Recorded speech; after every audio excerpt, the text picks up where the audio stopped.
जाएंगे।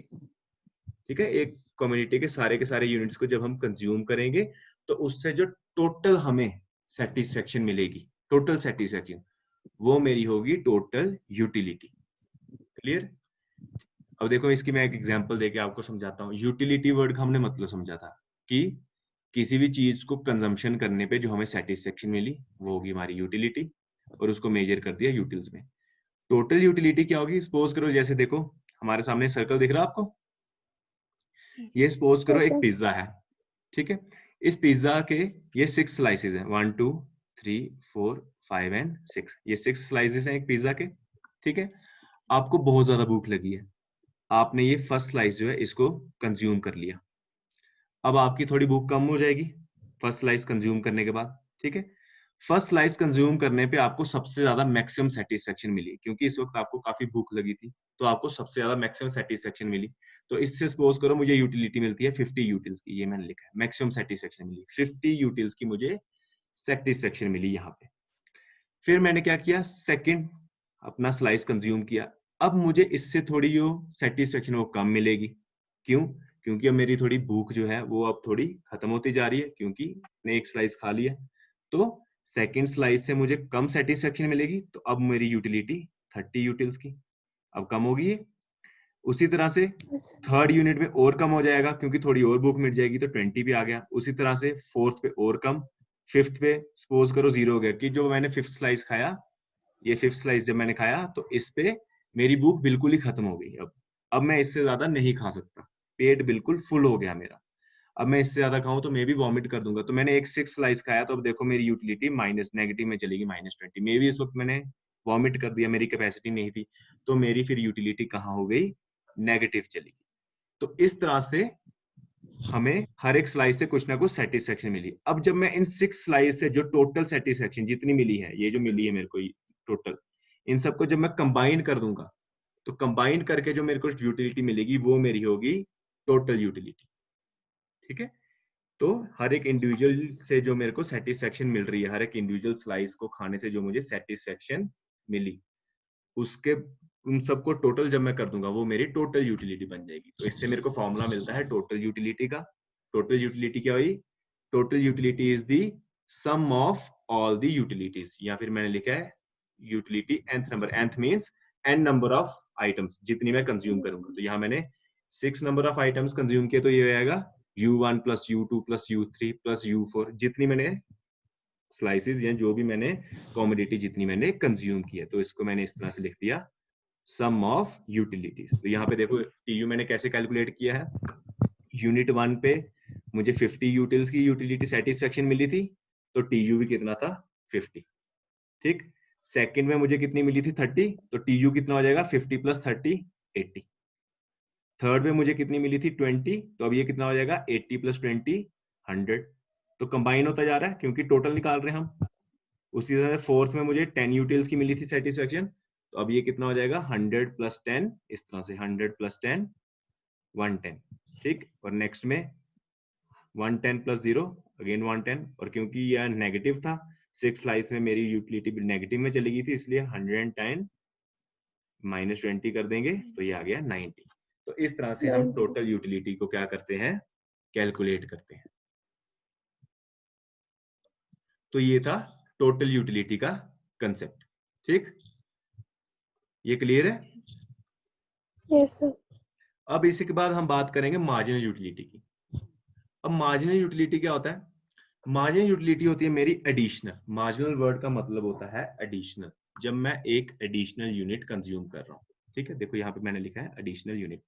तो marginal utility हो गया एडिशनल यूटिलिटी, मींस जब मैं एक एक्स्ट्रा या one more unit of A commodity consume करूंगा, उससे मुझे जो यूटिलिटी मिलेगी। देखो, जब मैंने फर्स्ट यूनिट कंज्यूम किया तो यूटिलिटी मिली 50। अब मैंने जब एक एडिशनल वन मोर मींस एक और स्लाइस, ये एक और स्लाइस जब मैंने कंज्यूम किया, इस एक स्लाइस को कंज्यूम करने से जो मुझे सेटिस्फेक्शन मिली है वो मेरी मार्जिनल यूटिलिटी होगी। तो देखो, एक स्लाइस और कंज्यूम करने से मुझे कितनी सेटिस्फेक्शन मिली है? 30 की। तो this 30 is my marginal utility. Again, जब एक और extra one additional unit means third consume करूंगा, तो इससे जो सेटिस्फेक्शन मिली 20 is marginal. Again on fourth, 10 is marginal. तो इस तरह से मार्जिनल यूटिलिटी इस तरह से चलती है। सो मार्जिनल यूटिलिटी क्या हुआ? एडिशनल यूटिलिटी मींस जो एक्स्ट्रा सेटिस्फेक्शन मुझे मिल रही है जब मैंने one more unit of a commodity consume किया, एक extra unit of a commodity मैंने कंज्यूम किया, उससे जो मुझे सेटिस्फेक्शन मिली, that is my marginal utility.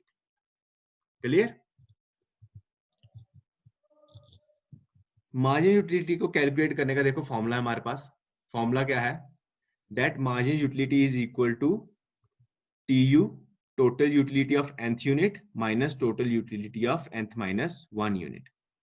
ठीक, अब देखो इसका मतलब क्या है, इसका मतलब समझ लो।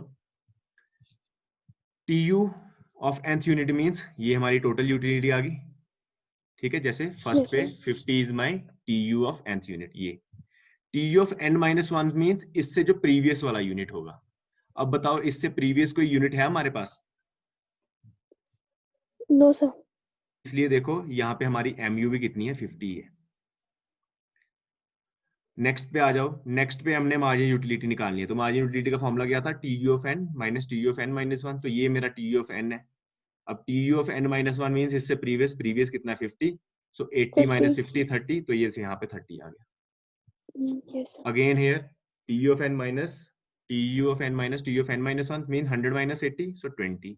Again 110 minus 110। तो इस तरह से हम अपनी मार्जिन यूटिलिटी को कैलकुलेट करते हैं। इसका निकालने का एक फॉर्मूला और है जिसको हम कहते हैं delta total utility TU upon delta Q। Means total utility में जितना चेंज आ रहा है डिवाइड कर देंगे जितना क्वांटिटी में चेंज आया। अब देखो यहाँ पे टोटल यूटिलिटी में कोई चेंज आ रहा है? ये तो सेम है 50 है, कुछ चेंज नहीं आया, ये तो फर्स्ट है, इनिशियल है। यहाँ पे कुछ चेंज है?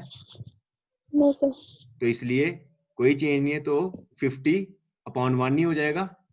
50 रहा, वो 50 डिवाइडेड बाय 50 आ गया। Yes, sir. फिर सेकंड यूनिट पे देखो, अब 80, तो 50 से 80 कितना चेंज हुआ? 30। और 1 से 2 यूनिट्स में कितना चेंज आया? 1. 1। सो 30 अपॉन 1 30, तो इसलिए यहाँ पे 30 आ गया। और इस तरह से ये प्रोसेस फॉलो होगा। तो ये दो फॉर्मूलाज हैं हमारे मार्जिन यूटिलिटी को कैलकुलेट करने के। फर्स्ट है हमारा total utility of nth unit minus TU of n minus 1, and second formula is delta TU means change in total utility divided by delta Q, change in quantity और units. Okay, अब इसकी diagram भी देख लेते हैं। ये देखो, ये है इसकी डायग्राम। तो अब इसको ध्यान में रखना। हमारी देखो ये यूटिलिटी है, मार्जिन यूटिलिटी, ये हमारी मार्जिन यूटिलिटी है, यहाँ पे मैंने लिखा है ये हमारी मार्जिन यूटिलिटी। अब हमारी मार्जिन यूटिलिटी देखो डिक्रीज होती जा रही है विद एडिशनल यूनिट। मेरी MU जो है वो डिक्रीज हो रही है और मेरा TU जो है वो इंक्रीज हो रहा है। पहले Yes, इंक्रीज sir. हुआ, फिर कांस्टेंट पे आया, फिर Critical. फॉल कर गया। अब देखो इसी की हमने एक डायग्राम बनाई। ये देखो, ये है मेरा TU कर्व और ये है मेरा मार्जिन यूटिलिटी का कर्व। TU कर्व में क्या हुआ था? इनिशियली हमने देखा कि इनिशियली जब हम किसी चीज की कंजम्पशन करने लगते हैं तो उससे हमें मैक्सिमम सेटिस्फेक्शन मिलती है। तो ये देखो, जब मैक्सिमम सेटिस्फेक्शन मिली, फर्स्ट यूनिट, यहाँ पे हमारा फर्स्ट यूनिट है, फर्स्ट यूनिट कंज्यूम करने पे मुझे इस जगह पे मैक्सिमम सेटिस्फेक्शन मिल रही है। ठीक है, फिर उसके बाद जैसे जैसे हम कंजम्पशन करते जाते हैं हमारी सेटिस्फेक्शन डिक्रीज होती जाती है। तो ये देखो, इसलिए ये Yes, sir. सेटिस्फेक्शन डिक्रीज करती जा रही है। फिर एक पॉइंट आया जब मेरी सेटिस्फेक्शन बिल्कुल जीरो पे चली गई थी, मेरी भूख बिल्कुल खत्म हो गई थी। ये भी एक पॉइंट आया था। तो ये वो वाला पॉइंट है जब मेरी मार्जिन यूटिलिटी जीरो है, और उसके बाद मेरी जब बिल्कुल सेटिस्फेक्शन खत्म हो चुकी थी, मैं उससे ज्यादा नहीं कंज्यूम कर सकता था, जब मैं वॉमिट कर देता। तो ये देखो, जब मेरा नेगेटिव में आ गया, मैंने वॉमिट कर दिया, तो ये यहाँ पे नेगेटिव में चला गया। तो MU इस पॉइंट पे नेगेटिव में आ गया। तो MU कर्व कैसे फॉर्म होता है?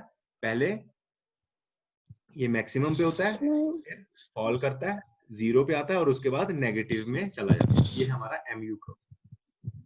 अब TU कर्व की बात करते हैं तो हमने देखा हमारा जो टोटल यूटिलिटी है ये कभी भी नेगेटिव नहीं हुई। टोटल यूटिलिटी हमेशा इंक्रीज हुई, कभी नेगेटिव में नहीं जाती। इंक्रीज होती है, कांस्टेंट आती है, फिर फॉल करती है। तो ये देखो, अब इसके डायग्राम में देखते हैं। ये हमारी डायग्राम आ गई। ठीक है, अब डायग्राम में देखो क्या है, टोटल यूटिलिटी इंक्रीज हुई, तो ये हमारी इंक्रीज हो रही है। हर एक कंजम्पशन का TU इंक्रीज हो रहा था, इंक्रीज हुआ। फिर एक पॉइंट आया जब मेरा TU कांस्टेंट रह गया था, 110 चला गया था, सिर्फ कांस्टेंट था। ये वो पॉइंट है जहां पे मेरा टीयू क्या है, कांस्टेंट। और उसके बाद नेक्स्ट जैसे मैंने कंजम्पशन की, मेरा एमयू क्योंकि नेगेटिव चला गया तो टीयू क्या कर गया, टीयू मेरा फॉल कर गया। तो ये वो पॉइंट है जहां पे ये फॉल कर रहा है। सो इन दोनों के बीच में अगर रिलेशनशिप समझना हो तो क्या है, when MU is maximum TU is rising. ऐसा ही है, जब एमयू मैक्सिमम था टीयू राइज कर रहा है। Then when mu is 0, this point when mu is 0 tu is constant। ये देखो ये लाइन ड्रॉ की है, जहां पे ये कांस्टेंट है वहां पे ये 0 है, ये डॉटेड लाइन दिख रही है ना। तो ये वो लाइन ये शो कर रही है कि जब हमारा tu मैक्सिमम है, mu क्या है हमारा 0 हो गया। And then when mu is negative, mu जब हमारा नेगेटिव हो जाएगा, हमारा tu will start falling। Clear? So this is the relationship Yes. between your total utility and marginal utility, और ये इनकी डायग्राम है। यहां तक कंसेप्ट क्लियर है सबको? Yes, sir. ठीक, आगे चलें अब। Yes, sir. देखो अब नेक्स्ट अब बात करता है कंज्यूमर इक्विलिब्रियम की। ये वही चीज जो हमने अभी पीछे समझा था कंज्यूमर इक्विलिब्रियम के बारे में। ठीक है, जो हमने कंज्यूमर इक्विलिब्रियम की जब मैंने चैप्टर स्टार्ट किया था तो मैंने आपको इसका डेफिनेशन समझाई थी। डेफिनेशन क्या है देख लो। कंज्यूमर इक्विलिब्रियम क्या है? It is a situation where a consumer secures maximum satisfaction with minimum budget. Means एक ऐसी सिचुएशन जहां पे कंज्यूमर को मैक्सिमम सेटिस्फेक्शन मिल रही है उसके मिनिमम अवेलेबल बजट में। सपोज एक पर्सन है, उस पर्सन के पास 100 रुपीज अवेलेबल है, तो उस 100 रुपीज में उसको जो मैक्सिमम सेटिस्फेक्शन मिलेगी, 100 रुपीज को इस तरह से स्पेंड करे कि उसको मैक्सिमम सेटिस्फेक्शन मिले, उसको कहा जाएगा कंज्यूमर इक्विलिब्रियम। जब उस पर्सन को उसके अवेलेबल मिनिमम बजट जो 100 रुपीज है उस पर जब उसको मैक्सिमम सेटिस्फेक्शन मिलेगी उसको स्पेंड करके, उसको हम कहते हैं consumer equilibrium. That it is a situation where consumer secures maximum satisfaction with minimum budget. Clear? इसको हम कहते हैं also known as point of balance. Balance का पॉइंट, बैलेंस का ऐसा होता है जो ना ही लेफ्ट में रहता है ना ही राइट में जाता है, एकदम बैलेंस में रहता है, तो इसको हम उस बैलेंस पॉइंट में कहेंगे। मींस कंज्यूमर एकदम सेटिस्फेक्शन में, ना ही वो इस पॉइंट से आगे जाना चाहता है ना ही वो इस पॉइंट से पीछे आना चाहता है, इस वक्त वो बिल्कुल अपने मैक्सिमम सेटिस्फेक्शन पे। ठीक, फिर नेक्स्ट बात आगे करता है टाइप ऑफ कंज्यूमर इक्विलिब्रियम। ठीक है, हमारे आगे type of consumer equilibrium. So consumer equilibrium हमारे पास तीन टाइप का होता है। ये तीन सिचुएशंस हैं जो हमने पढ़नी है। ठीक है, तीन कंडीशंस कह सकते हैं हम, या तीन केसेस कह सकते हैं जिनमें हमने कंज्यूमर का इक्विलिब्रियम जो है वो समझना है। First is one commodity case. In case of one commodity, कि जब कंज्यूमर मार्केट में सिर्फ कोई एक चीज को परचेज करने गया, तब उसको सेटिस्फेक्शन कब मिलेगी। सेकंड सिचुएशन टू और मोर कमोडिटी, कि जब एक कंज्यूमर मार्केट में दो या दो से ज्यादा कमोडिटीज को परचेज करने गया है, उस वक्त उसको सेटिस्फेक्शन कब मिलेगा। And third is only two commodity case, जब सिर्फ ओनली टू कमोडिटीज खरीद रहा है। सेकंड केस में क्या था, दो या दो से ज्यादा, इसमें सिर्फ दो ही कमोडिटीज खरीद रहा है, तो उसको तब सेटिस्फेक्शन कब मिलेगा। तो ये तीन केसेस हैं जिनको हमने पढ़ना है। ठीक है, आज हम वन कमोडिटी केस जो फर्स्ट वाला है उसको डिस्कस करेंगे। ठीक, अभी हम पढ़ेंगे हमारा वन कमोडिटी केस। अब देखो वन कमोडिटी केस क्या है, सबसे पहले इसकी डेफिनेशन देखते हैं। सो वन कमोडिटी केस क्या होता है, जब मार्केट में एक कंज्यूमर मार्केट में कोई एक कमोडिटी खरीदने गया, एक चीज परचेज करने गया, तो उसको सेटिस्फेक्शन कब मिलेगी। अब क्या कहता है, consumer is in equilibrium at the quantity at which the marginal utility of good X is equal to its price। So कहने का मतलब, जब एक कंज्यूमर मार्केट में एक कमोडिटी खरीदने गया, तो वो कंज्यूमर अपने इक्विलिब्रियम पे कब पहुंचेगा, जब जो मार्जिनल यूटिलिटी में क्या हुई, सेटिस्फेक्शन, जब उसको उस गुड से जो उसने खरीदा है उससे जो सेटिस्फेक्शन मिलेगी वो इक्वल होगी किससे, किसके, उसके प्राइस से, जितना उस पे उसने प्राइस स्पेंड किया है। सपोज अगर उसने 10 रुपीज की कोई प्राइस पे की है किसी प्रोडक्ट को खरीदने के लिए, 10 रुपीज पे की है, तो जब उसको उससे मिलने वाली सेटिस्फेक्शन उस 10 रुपीज के इक्वल होगी, तब हम बोलेंगे कंज्यूमर क्या है अपने इक्विलिब्रियम पे। ये क्लियर है? सिचुएशन समझ आई? Yes, sir. ठीक है, तो वन कमोडिटी केस में कंज्यूमर अपने इक्विलिब्रियम पे कब होगा? जब वो कोई एक प्रोडक्ट खरीद रहा है और उस एक प्रोडक्ट को खरीदने के लिए जितना उसने पैसा पे किया है, मनी पे की है, उससे मिलने वाली सेटिस्फेक्शन भी उसके इक्वल ही है, तब हम बोलेंगे वो उसके इक्विलिब्रियम पे है। इसको हम इस तरह से लिखते हैं, mu of x is equal to b of x. mu means marginal utility. So marginal utility from good x should be equal to the price. So जितनी उससे सेटिस्फेक्शन मिल रही है वो इक्वल होनी चाहिए किसके? उससे मिलने वाले प्राइस से। ओके, इसको हम इस तरह से भी लिखते हैं, that it is equal to marginal utility of good x upon price of good x is equal to mu of m. So mu of x क्या हो गया? marginal utility satisfaction. p of x क्या हो गया? price of good x.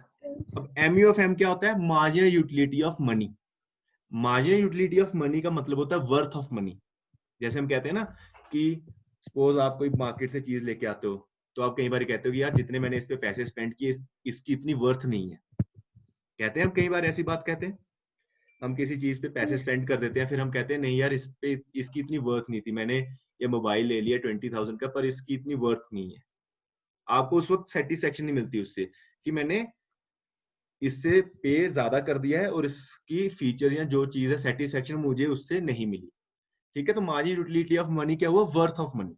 सो जब marginal utility of satisfaction जो good X से मिल रही है और प्राइस जो मैंने उस पर स्पेंड किया है, जब ये दोनों इक्वल होंगे, वर्थ ऑफ मनी जो मैंने उन पे पैसा स्पेंड किया उसकी वर्थ के इक्वल होंगे, तब मैं बोलूंगा कंज्यूमर क्या है अपने इक्विलिब्रियम पे।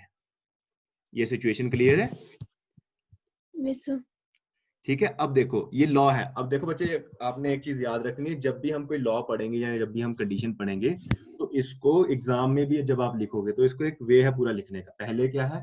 पहले आपकी ये डेफिनेशन आ जाएगी, जैसे मैंने ये डेफिनेशन लिखी है यहाँ पे। देन आपकी आ जाएंगी अजम्पशंस। ठीक है, ये मैंने अजम्पशंस लिखी है, तो पहले आप लिखोगे डेफिनेशन, देन अजम्पशंस, फिर आप इस तरह से एक शेड्यूल बनाओगे, चार्ट टेबल जो भी कह लो, और उसके बाद बनेगी इसकी एक डायग्राम। ठीक है, उसके बाद आप इसकी एक डायग्राम बनाओगे। ये हमारी आ गई डायग्राम। क्लियर है? Yes, sir. ठीक है, ये एक फॉर्मेट है इसको लिखने का, प्रॉपर फॉर्मेट है, आपने इस फॉर्मेट से चलना है। ठीक है, तो अब हम समझ लेते हैं। पहले हमने डायग्राम सॉरी इसकी डेफिनेशन समझ ली। डेफिनेशन क्लियर है सबको? डेफिनेशन में कोई डाउट तो नहीं अब? No, ठीक है, sir. अब देखो, अब समझते हैं इसकी अजम्पशंस को। अब अजम्पशंस क्या है? अजम्पशंस, फर्स्ट अजम्पशन इसकी है that consumer should be rational. Rational means एक कंज्यूमर जो कंजम्पशन कर रहा है उसको पता होना चाहिए कि वो किस चीज पे स्पेंड कर रहा है। मींस रैशनल थिंकिंग होनी चाहिए, उसकी सोच जो है वो मतलब कि ऐसी होनी चाहिए कि उसको बिल्कुल हर एक चीज की समझ हो कि वो किस चीज पे स्पेंड कर रहा है, कितना स्पेंड कर रहा है। ऐसे नहीं कि इरैशनली कहीं भी कुछ भी स्पेंड करके आ जाए, ऐसा नहीं। प्रॉपर उसको समझ होनी चाहिए कि वो किस चीज पे क्यों स्पेंड कर रहा है, कितना स्पेंड कर रहा है। रैशनल कंज्यूमर होना चाहिए। सेकेंड अजम्पशन हमने क्या ली? कंटिन्यूस कंजम्पशन, कि कंजम्पशन शुड बी कंटिन्यूस। ऐसा नहीं कि एक चीज अभी कंज्यूम कर रहा हूं, एक चीज एक हफ्ते बाद कंज्यूम करूंगा, ऐसा नहीं। कंटिन्यूस, उसी एक at a point of time पे जो कंजम्पशन होनी चाहिए। Clear? Second, income must be constant. Income जो है वो कांस्टेंट रहनी चाहिए। ऐसा नहीं कि पहले इनकम 10,000 थी, बाद में 50 हो गई, उसके बाद 5,000 रह गई। ठीक है, तो इस तरह से नहीं, इनकम भी कांस्टेंट रहनी चाहिए कि 10,000 है तो 10,000 ही हो, इनकम में कोई चेंज नहीं होगा। और marginal utility of money should be constant, जो वर्थ ऑफ मनी है वो भी कितना है? कांस्टेंट रहना चाहिए, उसमें भी कोई चेंज नहीं आना चाहिए। तो ये हमने कुछ अजम्पशंस ले ली। इन अजम्पशन के बेसिस पे अब हम अपना ये लॉ को एस्टेब्लिश करेंगे, जो भी अपनी सिचुएशन है इसको एस्टेब्लिश करेंगे। ठीक, ये चीज याद रखना, ये मैंने फॉर्मूला लिखा है कि कंज्यूमर इक्विलिब्रियम पे तब होगा जब हमारी ये जो टर्म मैंने लिखी है, ये जो फॉर्मूला है, ये हम सेटिस्फाई करेंगे, जो क्या है? When marginal utility is equal to the price. Is equal to price. हाँ, जब जिस पॉइंट पे मुझे ये मेरी कंडीशन सेटिस्फाई होती मिलेगी, मैं बोलूंगा मेरा कंज्यूमर क्या है? इक्विलिब्रियम पे है। क्लियर? अब देखो हम बनाएंगे इसका शेड्यूल, इसको सेटिस्फाई करने के लिए, प्रूव करने के लिए। ये मैंने एक शेड्यूल बनाया, आप एग्जाम में अपने टेस्ट में ये वाला शेड्यूल भी यूज कर सकते हो, खुद से भी बना सकते हो, आपकी मर्जी, अगर इसको याद करना है इसको कर लो, नहीं तो खुद भी बना लो। ठीक, अब देखो ये हमारे आगे यूनिट्स, ये मेरा आ गया मार्जिनल यूटिलिटी जो मुझे सेटिस्फेक्शन मिल रही है, और ये जो मैं प्राइस पे कर रहा हूँ। सपोज करो एक कोई एक पर्सन है, वो मार्केट में कोई प्रोडक्ट खरीदने गया, एप्पल खरीदने गया, हर एक एप्पल की प्राइस है 5 रुपीज। ठीक है, जब उसने फर्स्ट एप्पल कंज्यूम किया, कितने पैसे पे किए? 5 रुपीज, 5 रुपीज का एप्पल था, 5. Yes, sir. उससे उसको सेटिस्फेक्शन मिली 25 यूटिल्स की। तो देखो अभी उसने जितने पैसे पे किए सेटिस्फेक्शन उससे ज्यादा है, तो इस पॉइंट पे तो अपने इक्विलिब्रियम पे नहीं होगा, क्योंकि हमने कहा था जब ये दोनों इक्वल होंगे तब इक्विलिब्रियम होगा। फिर वो एक एप्पल और कंज्यूम करता है, उसके लिए भी 5 रुपीज पे करता है, अब सेटिस्फेक्शन मिली 15 यूटिल्स की, क्योंकि पहले उसने एक एप्पल खा लिया तो अब पहले वाले से थोड़ी कम ही सेटिस्फेक्शन मिलेगी, फिर भी जितना हमने प्राइस पे किया उससे अभी भी ज्यादा है, तो इक्विलिब्रियम यहाँ पे भी नहीं मिला। थर्ड एप्पल कंज्यूम करता है, अगेन 5 रुपीज पे करता है, सेटिस्फेक्शन अभी भी मनी से ज्यादा है, 10 यूटिल्स की है। ठीक, फोर्थ एप्पल कंज्यूम किया, अगेन 5 रुपीज पे किए, सेटिस्फेक्शन मिली 8 यूटिल्स की, अभी भी ज्यादा है। अब देखो अब आया फिफ्थ एप्पल पे, अब उसने फिफ्थ एप्पल कंज्यूम किया, इस पे उसने पे भी 5 रुपीज किए और सेटिस्फेक्शन भी उसको 5 रुपीज की ही मिली। 5. Yes. तो इस पॉइंट पे हमारी हमारी कंडीशन प्रूव हो जाती है। Yes, ये वो sir. पॉइंट है जहां पे हमारी कंडीशन प्रूव होती है, जो कहती है that P of X is equal to M U of X, यही वो कंडीशन है। Yes, sir. ठीक है, तो यहाँ पे हमारी वो कंडीशन प्रूव होगी, तो ये वो पॉइंट है, ये वो एक पॉइंट है जहां पे उसको अपना इक्विलिब्रियम अचीव हो गया। और हमने क्या कहा था, इक्विलिब्रियम पॉइंट कौन सा है? जहां से वो ना ही आगे जाना चाहता है ना ही पीछे। तो देखो अगर वो पीछे जाता है, इसके एक यूनिट और कंज्यूम करता है, तो देखो क्या होता है, सिक्स्थ एप्पल कंज्यूम किया, 5 रुपीज पे किए और सेटिस्फेक्शन सिर्फ 2 यूटिल्स की मिली, तो अब तो उसका यहाँ पे नुकसान है, क्योंकि पैसे किसी चीज के लिए ज्यादा पैसे पे किए और उससे उतनी सेटिस्फेक्शन नहीं मिली। वही वर्थ ऑफ मनी वाली बात आ गई कि किसी चीज के लिए आपने 5 रुपए खर्च दिए पर उसका उससे आपको उतनी सेटिस्फेक्शन नहीं मिली, तो वर्थ ही नहीं है उस चीज पे 5 रुपए खर्चने की। ठीक, ये समझ आई? तो ये वो पॉइंट है जहां पे हमारा कंज्यूमर क्या है, इक्विलिब्रियम पे है, where marginal utility of good X is equal to price of x.